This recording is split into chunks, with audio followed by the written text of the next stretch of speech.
Hello everyone. आज की इस वीडियो में हम बात करने वाले हैं अपने क्लास 12th के चैप्टर 3 दैट इज मैट्रिसेस की एक्सरसाइज 3.1 के क्वेश्चन नंबर 7 से। इसके पिछले वीडियो में मैंने आपको क्वेश्चन नंबर 6 तक करा दिया है, ठीक है। तो देखिए क्वेश्चन नंबर 7 हमें क्या बोल रहा है कि find the value of A B C and D. मतलब कि हमें ए बी सी और डी की वैल्यू फाइंड करनी है फ्रॉम द इक्वेशन। हमारे पास इक्वेशन दी हुई है मैट्रिक्स की, हमारे पास मैट्रिक्स दी हुई है, दो मैट्रिक्स है। देखिए यहाँ पे एक मैट्रिक्स है और उसके इक्वल में दूसरी मैट्रिक्स है। तो देखिए यहाँ पे क्या होगा, इक्वालिटी ऑफ मैट्रिक्स का कॉन्सेप्ट सिंपली यूज होगा, ठीक है। अब देखिए अब यहाँ पे क्या बोल रहा है, हम जानते हैं कि अगर कोई भी मैट्रिक्स, अगर कोई भी दो मैट्रिक्स इक्वल कब होती है, जब उनके ऑर्डर पेयर सेम होते हैं। ऑर्डर पेयर मतलब क्या होता है, ऑर्डर पेयर सॉरी जब उनके ऑर्डर सेम होते हैं, ठीक है। ऑर्डर यहाँ पे क्या होता है, तो ऑर्डर हमारा यहाँ पे देख ही सकते हैं आप, इसका 2 by 2 है, मतलब 2 रोज है और 2 कॉलम्स है। और यहाँ पे भी आप देख सकते हैं इसके पास भी 2 रोज है एंड 2 कॉलम्स है, तो इसकी दोनों की ऑर्डर सेम है, तो हम इसको इक्वल कर सकते हैं, ठीक है। अब इक्वल इन्होंने क्वेश्चन में तो दिया ही है, तो by using the equality of matrix, equality of matrix हमें क्या बोलता है कि कंपेयर हम करेंगे करस्पॉन्डिंग एलिमेंट्स, मींस यहाँ के पहले एलिमेंट से यहाँ के पहले एलिमेंट को क्या करेंगे, कंपेयर करेंगे। यहाँ के दूसरे एलिमेंट को यहाँ के दूसरे एलिमेंट से कंपेयर करेंगे। यहाँ के तीसरे एलिमेंट को यहाँ से तीसरे एलिमेंट से कंपेयर करेंगे। ऐसा क्या करेंगे, हम कंपेयर करेंगे। यही हमें बोलता है क्या, इक्वालिटी ऑफ मैट्रिक्स में, ठीक है। सो यहाँ पे देखिए, यहाँ पे क्या हो जाएगा, a माइनस बी जो है वो हमारा किसके इक्वल हो जाएगा, वो हमारा -1 के इक्वल होगा। वो कैसे होगा, क्यों, मैंने बताया इक्वालिटी ऑफ मैट्रिक्स में हम क्या करेंगे, करस्पॉन्डिंग एलिमेंट्स को कंपेयर करेंगे। तो यहाँ पे हमने कंपेयर किया a minus B is equal to -1, तो यहाँ से क्या आ जाएगा, आप देख सकते हैं कि a इज इक्वल टू क्या आएगा, जरा आप मेरे को बताइए। तो ये माइनस को बी को इक्वल टू के उधर भेजूंगा तो प्लस का बी हो जाएगा, तो माइनस का 1 प्लस बी हो जाएगा। यहाँ पे ये हमारा क्या हुआ, ए की वैल्यू आ गई, ठीक है। अब हम नेक्स्ट क्या करेंगे, दूसरे कोई भी आप उठाइए और उसको कंपेयर करिए। तो मैं इसको उठाता हूँ, ठीक है। यहाँ पे इसका दूसरा एलिमेंट, मतलब कि सेकंड रो और पहले कॉलम का दूसरा, और यहाँ से भी इसको आप उठाइए, मैं इसके करस्पॉन्डिंग इस जो मैट्रिक्स में होगा उसी नंबर को उठाइएगा, ठीक है। तो ये दोनों क्या होंगे, इक्वल होंगे, ये हमें बोलता है। तो आप पहले इसको इक्वेशन नंबर 1 दे दीजिए, देन नेक्स्ट आप बढ़ेंगे तो क्या हो जाएगा, 2a माइनस बी होगा इज इक्वल टू क्या होगा, 0 के इक्वल हमें दिया हुआ है, तो 0 हम कर देते हैं, ठीक है। अब आप देख सकते हैं यहाँ पे a की वैल्यू हमें पता है, a की वैल्यू क्या है, तो आप देख सकते हैं a की वैल्यू हमारे पास क्या है, तो यहाँ पे माइनस का 1 प्लस बी है, माइनस का 1 प्लस बी है, फिर क्या है, माइनस का b है, इज इक्वल टू क्या हमें दिया हुआ है, 0 दिया है। अब 2 इंटू -1 करेंगे तो कितना हो जाएगा, माइनस का 2 होगा, और 2 इंटू बी करेंगे तो कितना हो जाएगा, 2b हो जाएगा। देन क्या होगा, माइनस का b होगा इज इक्वल टू क्या होगा, 0 होगा। अब आप देख सकते हैं यहाँ पे क्या हो जाएगा, माइनस का 2 होगा और प्लस के 2 पे से माइनस के 2b में से एक बी, दो बी में से एक बी चला गया तो क्या बचे, यहाँ पे कुछ नहीं है, तो इसके आगे क्या रहता है, 1 रहता है, अगर कुछ नहीं होता है तो, ठीक है। तो 2b में से 1b चला गया तो हमारा कितना बचा, 1b बचा, तो यहाँ पे क्या हो जाएगा, प्लस का b हो जाएगा इज इक्वल टू क्या होगा, 0 होगा। अब ये जो प्लस का b है उसको आप इक्वल टू के उस साइड भेजिए, या फिर यहाँ पे देखिए माइनस का 2 है ना, इक्वल टू के उधर हम भेजेंगे तो क्या हो जाएगा, प्लस का 2 हो जाएगा। तो यहाँ से आप देख सकते हैं b की वैल्यू हमारी कितनी आ गई, 2 आ गई। हम यहाँ पे सिंपली b की वैल्यू यहाँ से हमने निकाल लिया है, ठीक है। अब देखिए यहाँ से हमने b की वैल्यू निकाली, अब a की भी वैल्यू हम डायरेक्टली निकाल सकते हैं। कैसे हम लिखेंगे, from equation first, from equation first, equation first से हम क्या कर सकते हैं, putting the value of b in equation first, from equation first से हमारा क्या हो जाएगा, a is equal to minus का 1 प्लस b है ना, तो b की वैल्यू हमें पता है डेट इज 2 हो गई है, हमें मिल गई है, तो b की वैल्यू हमने रख दी। अब -1 प्लस 2 करेंगे तो कितना हो जाएगा, 1 हो जाएगा। क्यों, क्योंकि 2 में से 1 गया तो कितना बचा, 1 बचा, और 2 के आगे प्लस का साइन है, इसलिए यहाँ पे क्योंकि 2 हमारा बड़ा नंबर है, 1 और 2 में से कौन बड़ा है, 2 बड़ा है, तो उसके आगे कौन सा साइन है, प्लस का साइन है, तो यहाँ पे क्या हो जाएगा, प्लस का 1, इसका क्या होगा, आंसर होगा। a की भी वैल्यू हमने निकाल चुकी, डेट इज 1 आया, ठीक है। अब आप नेक्स्ट क्या करेंगे, a की वैल्यू निकाल लिए, अब आप फर्दर क्या सॉल्व करेंगे, तो यहाँ पे दूसरी वाला पार्ट ले लीजिए। अब c की भी वैल्यू फाइंड करनी है और d की भी वैल्यू बची है हमें फाइंड करने के लिए, तो हम नेक्स्ट एलिमेंट को कंपेयर करेंगे, इस मैट्रिक्स के एलिमेंट को यहाँ से इसको उठा लीजिए और यहाँ से इसको उठा लीजिए, कंपेयर कर दीजिए, तो 2a प्लस c हो जाएगा इज इक्वल टू क्या होगा, 5 होगा, ठीक है। अब देखिए यहाँ से a की वैल्यू हमें पता है क्या हो गई है, 1 हो गई, हमने निकाल चुका है। तो यहाँ पे क्या करेंगे, 2 इंटू 1 कर देंगे, फिर प्लस का क्या कर देंगे, c कर देंगे, इज इक्वल टू क्या कर देंगे, 5 कर देंगे, ठीक है। अब आप फर्दर देखेंगे तो यहाँ से क्या हो जाएगा, c की वैल्यू 2 इंटू 1 करेंगे तो क्या होगा, 2 होगा, 2 प्लस c होगा, तो यहाँ पे 2 है प्लस का 2 है ना, तो इक्वल टू के उस साइड जाएगा तो क्या होगा, माइनस का 2 हो जाएगा, तो 5 माइनस क्या हो जाएगा, 2 हो जाएगा, है ना। अब देखिए 5 माइनस 2 करेंगे तो कितना हो जाएगा, वो हमारा हो जाएगा 3, तो c की वैल्यू हमारे पास कितनी आ गई, 3 आ गई, ठीक है। अब आप फर्दर क्या निकालेंगे, डी की वैल्यू निकालेंगे। तो डी की वैल्यू आप कैसे निकालेंगे, अब आप इसको कंपेयर कर देंगे, इस वाले एलिमेंट को इससे कंपेयर कर देंगे, इसके करस्पॉन्डिंग कौन सा है इस मैट्रिक्स में, ये है, तो इसको आप कंपेयर कर दीजिए। तो यहाँ पे क्या हो जाएगा, 3c plus D is equal to क्या होगा, 13 हो जाएगा। ठीक है, अब आप देखिए यहाँ से c की वैल्यू आप निकाल चुके हैं, डेट इज 3 है, तो यहाँ पे क्या करेंगे, 3 इंटू 3 करेंगे, फिर क्या कर जाएगा, प्लस डी हो जाएगा, इज इक्वल टू क्या होगा, 13 होगा।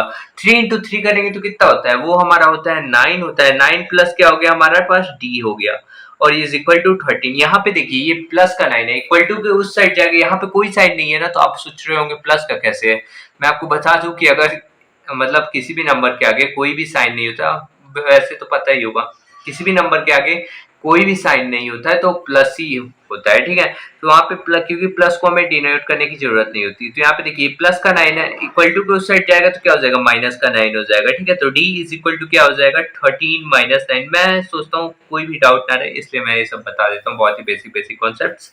तो यहाँ पे डी की वैल्यू ही क्या हमारी आ जाएगी, वो हमारी आ जाएगी 4। डी की वैल्यू हमारे पास क्या आ गई, 4 आ गई। ठीक है, तो ए की वैल्यू हमने निकाल चुकी, बी की भी वैल्यू निकाल चुके एंड सी डी सबकी निकाल चुके, तो यही हमें क्वेश्चन में फाइंड करने को बोला था, आप देख सकते हैं। ठीक है, सो अब हम बढ़ते हैं next question, that is the question number 8।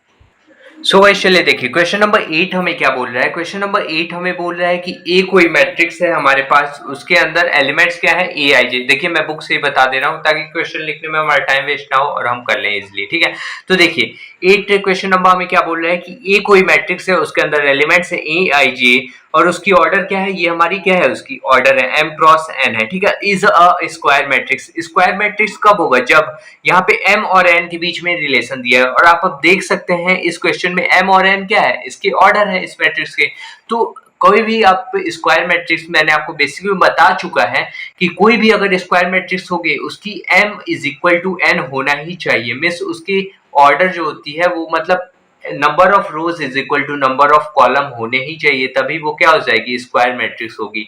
ठीक है, तो कोई भी मैट्रिक्स को स्क्वायर मैट्रिक्स होने के लिए m is equal to n होना चाहिए। ठीक है, ना ही m is less than 1, sorry m is less than छोटा होना चाहिए n से, या फिर m बड़ा होना चाहिए n से, ये कुछ नहीं होना चाहिए, उसको m is equal to n होगा तभी वो हमारी क्या होगी, स्क्वायर मैट्रिक्स होगी, अदरवाइज नहीं होगी सिंपली। ठीक है, अब देखिए 9th क्वेश्चन हमें क्या बोल रहा है कि which of the given values of x y makes the following pair of matrices equal।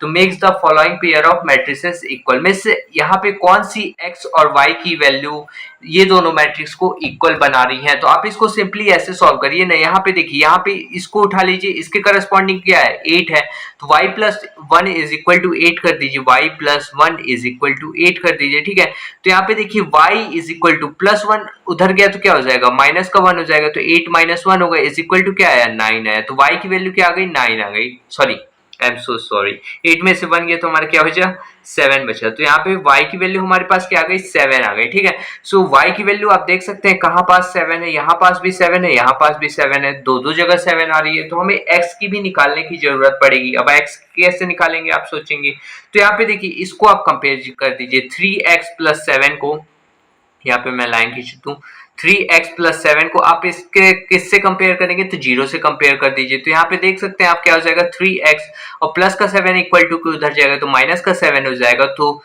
x is equal to यहाँ पे 3x है ना, तो 3 इंटू में है x से। ठीक है, तो इक्वल टू उस साइड जाएगा तो क्या हो जाएगा, डिवाइड में हो जाएगा, तो माइनस का 7/3, ये हमारा क्या होगा 7/3, माइनस का 7/3 किस में आ रहा है आप थोड़ा देखिए, तो माइनस का 7/3, माइनस का 7/3। सो हमारा यहाँ पे क्या होगा, नॉट पॉसिबल टू फाइंड, ये हमारा क्या होगा, आंसर होगा। क्यों होगा, क्योंकि y की तो वैल्यू 7 है, तो यहाँ पे दो y की वैल्यू 7 आ रही है। ठीक है, अब हमें x की वैल्यू फाइंड करने की जरूरत है। तो x की वैल्यू अगर हम निकालें यहाँ पे पहले एलिमेंट को कंपेयर करके 3x plus 7 is equal to 0 कर दें, तो यहाँ पे क्या होगा, हम देख पा रहे हैं कि x की वैल्यू माइनस का 7/3 आ रही है, जो कि इसमें इसके पास भी x की वैल्यू माइनस का 7/3 नहीं है और इसके पास भी माइनस का 7/3 नहीं है। तो यहाँ पे आंसर क्या हो जाएगा, नॉट पॉसिबल, क्योंकि x की वैल्यू तो मैच ही नहीं हो रही है। ठीक है, अब आप लोग कुछ लोग इसको कंपेयर करेंगे, इस वाले एलिमेंट को इससे कंपेयर करेंगे, तो x की वैल्यू क्या आ जाएगी, माइनस का 2/3 आ जाएगी। तो आप लोग सोचेंगे यही वाला आंसर होगा, नहीं, ये वाला आंसर नहीं होगा। क्यों, क्योंकि हमें इसको कंपेयर करने पे दूसरी एक्स की वैल्यू आ रही है और इसको कंपेयर करने पे दूसरी एक्स की वैल्यू आ रही है, तो वो पॉसिबल ही नहीं हो पाएगा। ठीक है, तो इसलिए ये भी हमारा आंसर नहीं होगा, यहाँ पे हम लिखेंगे नॉट पॉसिबल टू फाइंड। ठीक है, अब आप देखिए क्वेश्चन नंबर 10 हमें क्या बोल रहा है कि the number of all possible matrices of order 3 by 3 with each entry 0 और 1। 0 और 1 यहाँ पे हमारे पास दो मतलब 3 by 3 ऑर्डर की क्या बनानी है मैट्रिक्स, तो इसको मैं अभी आपको कॉपी पे बताता हूँ। सो गाइस चलिए देखिए यहाँ पे क्या बोल रहा है कि the number of all possible matrices means कितनी पॉसिबल मैट्रिसेस हमारी फॉर्म हो सकती हैं ऑफ ऑर्डर 3 by 3 की विथ ईच एंट्री 0 और 1 होनी चाहिए। ठीक है, तो देखिए हमारे पास ऑर्डर क्या दी हुई है, 3 by 3 दी हुई है, तो इससे हम ऑर्डर से क्या निकाल सकते हैं, नंबर ऑफ एलिमेंट्स किसी भी मैट्रिक्स के अंदर कितने होंगे, हम ये ऑर्डर से निकाल सकते हैं। कैसे निकालते हैं, तो उनके जो भी ऑर्डर है ना उसको आप मल्टीप्लाई कर दीजिए। ठीक है, तो नंबर ऑफ एलिमेंट्स हमारे कितने हो जाएंगे मैट्रिक्स के अंदर, तो 3 × 3 करेंगे तो कितना हो जाएगा 9, तो टोटल नंबर ऑफ एलिमेंट्स कितने होंगे मैट्रिक्स के अंदर 9 हो गए। ठीक है, तो उसको आप कैसे लिखेंगे, तो यहाँ पे देख सकते हैं आप, देखिए आपको बोल रहा है कि मतलब कि ईच एलिमेंट 0 और 1 के अलावा कुछ भी नहीं होने चाहिए, तो 0 और 1 मतलब 0 0 1 हो सकता है, 1 1 0 हो सकता है, 0 0 1 हो सकता है, या फिर इसको एक्सचेंज करते मतलब बहुत ही सारे मतलब हमारे मैट्रिसेस पॉसिबल हो सकती हैं। एक बार हो सकता है 1 को पहले लिख दे फिर 0 को बाद में लिखे, फिर यहाँ पे भी एक्सचेंज कर सकता है, या फिर 0 0 सब में भर दे, या फिर 1 1 1 ऐसा भर दे। तो हम कैसे निकालेंगे, ठीक है, तो हमारे पास total number of possible matrices कितनी हो सकती है, तो उसका हमारे पास फॉर्मूला होता है कि total number of matrices, total number of possible matrices, all possible matrices, सारे पॉसिबल मैट्रिसेस कितने हो सकते हैं। ठीक है, तो ऑल पॉसिबल मैट्रिसेस होते हैं वो हमारी क्या होती है 2 की पावर n होती है। ठीक है, वो हमारी क्या होती है, तो 2 की पावर n, और n जो है वो हमारा किसको डिनोट करता है, तो number of elements in a matrix, number of elements कितनी है मैट्रिक्स के अंदर वो हमारा किसको रिप्रेजेंट करता है, तो n को रिप्रेजेंट करता है। ठीक है, सो यहाँ पे क्या करेंगे, इस मतलब इस यहां से हम निकाल सकते हैं कि कितनी पॉसिबल मैट्रिसेस फॉर्म हो सकती है, तो हम क्या करेंगे 2 की पावर 9 करेंगे, n क्या है हमारा number of elements in a matrix, तो एलिमेंट्स हमारे पास कितने हैं 9 है ना, हमने तो निकाल चुका क्योंकि ऑर्डर हमारे पास दी हुई, तो ऑर्डर से हमने नंबर ऑफ एलिमेंट्स निकाले, नंबर ऑफ एलिमेंट्स से हमने फॉर्मूला में रखा, तो 2 की पावर 9 वो हमारा किसके इक्वल होता है, तो 512 के इक्वल हो गया है। ठीक है, वो हमारा क्या हो गया, आंसर हो गया। सो आज के लिए इतना ही रहने देते हैं, फिर मिलते हैं नेक्स्ट वीडियो में। Thank you for watching this video.